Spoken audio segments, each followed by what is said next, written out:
Trump sends Netanyahu weapons while talking tough to Zelensky. Israeli press are now reporting that Benjamin Netanyahu is considering, quote, a brief resumption of the onslaught in Gaza in order to pressure Hamas to make concessions and change the terms of the ceasefire agreement which was signed on the 19th of January.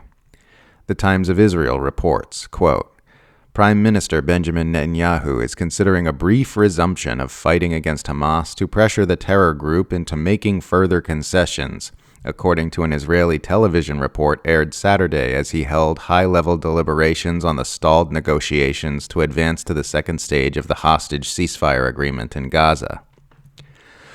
Hamas has rejected Israel's proposal to extend the first 42-day stage of the deal, which formally expires Saturday night, insisting that the deal proceed with Phase 2, which Israel has largely refused to negotiate for the past month. 33 Israeli hostages were released, 8 of them dead, in exchange for nearly 2,000 Palestinian prisoners. 5 Thai nationals held hostage in the Gaza Strip were freed separately. With the ceasefire expected to lapse at midnight, Netanyahu and Defense Minister Israel Katz will meet Sunday, along with other security officials, to discuss preparations for a potential resumption of fighting in Gaza and a review of all potential war fronts, Channel 12 News reported. End quote. And here's a tweet from journalist Sana Saeed. Headlines should not be that Hamas refuses to extend the first phase of the ceasefire. They should be that Israel refuses to begin talks on the second phase of the ceasefire, which would bring a definitive end to the war. Israel has also repeatedly violated the ceasefire. This framing, that Hamas has rejected Israel's proposed extension of Phase 1, is just the current propaganda line from the U.S.-Israeli PR machine. In reality, the terms of the ceasefire deal say that Israel and Hamas were supposed to move on to Phase 2 of the agreement this weekend, but Israel has been refusing to negotiate the second stage of the agreement this entire time because it would entail a withdrawal of Israeli troops and a commitment to a lasting peace.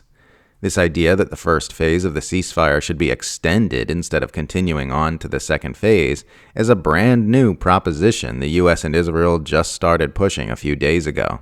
It is therefore Israel who is rejecting the ceasefire as written and trying to write up new terms for the deal. Hamas is just insisting on the terms of the ceasefire it agreed to.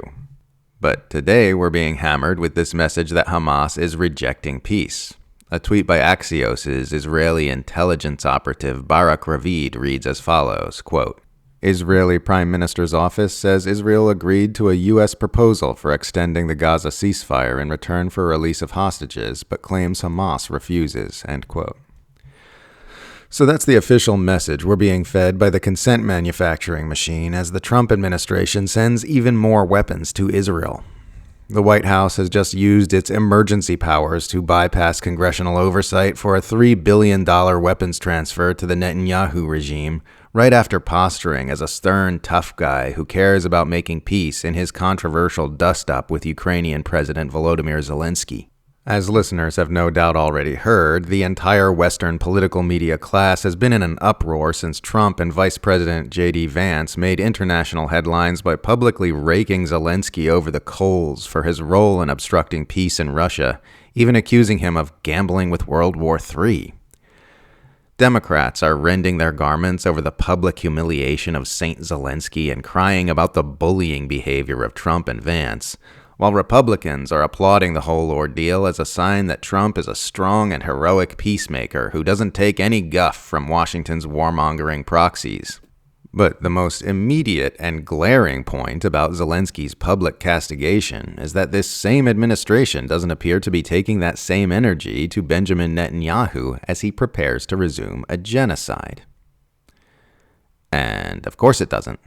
Trump has publicly admitted to being bought and owned by the world's wealthiest Israeli, megadonor Miriam Adelson, while JD Vance is the protégé of virulent Zionist billionaire Peter Thiel.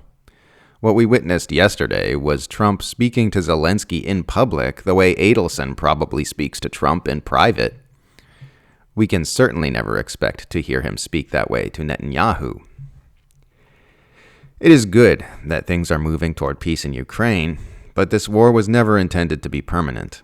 It was only ever intended to be a temporary quagmire to bleed and divert Russia as much as possible while advancing strategic objectives elsewhere, which we recently saw manifest in the empire's successful regime change operation in Syria. Zelensky, like every other U.S. imperial asset, was only ever intended to be used and then discarded. The gears of the imperial war machine roll onward.